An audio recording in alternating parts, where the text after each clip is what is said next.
सानिका, शोभाताई, सगळे बाहेर या.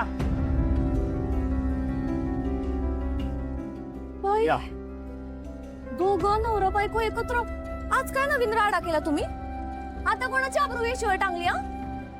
काय ग? तायडे, राडा बिडा काय केलेलं नाहीये. तुम्ही श्रावणीवर जे काय आरोप केलते ना ते खोटे आहे, ते सिद्ध करायला आलोय आम्ही. ती निर्दोष आहे पूर्णपणे, हे सांगायला आलोय. यो बघा पेपर वाचा.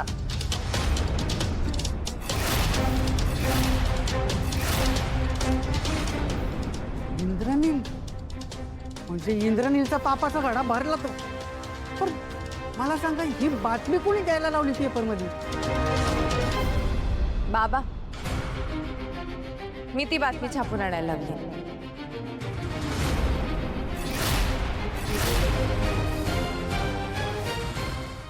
काय गय नटमोगरे, माझ्या पुरीची आधीच समाजात नाचक्की झालीये, आणखीन बदनामी करायचा तिचा काही विडा उचललायस का ग तू?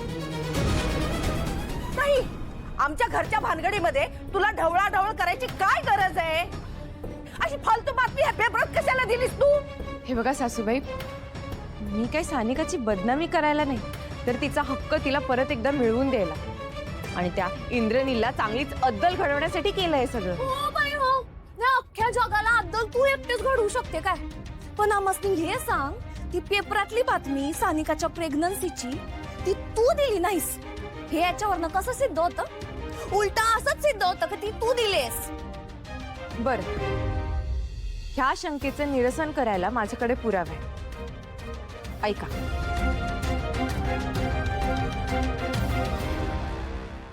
सानिकाची बातमी आणि फोटो मला तुमच्या आत्याने, अलकनंदा मॅडम आणि इंद्रनीलच्या बहिणीने, स्वीटीने स्वतः येऊन दिले होते. त्यांनीच मला पैसे देऊन हे छापायला लावलं होतं आणि तुमच्या मोबाईल फोनमध्ये माझा नंबर पण त्यांच्याच एका माणसाने सेव्ह केला होता.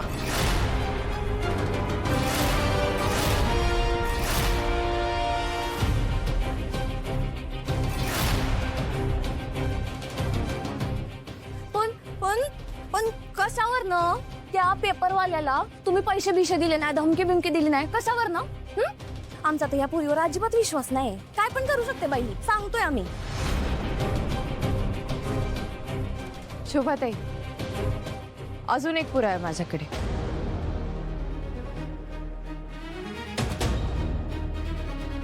कळू दे की अख्ख्या जगाला सानिकाची बदनामी होणार, आणि ह्या पुढे जेव्हा जेव्हा त्याची बदनामी होणार का नाही, तेव्हा समजात माझाच हात असणार.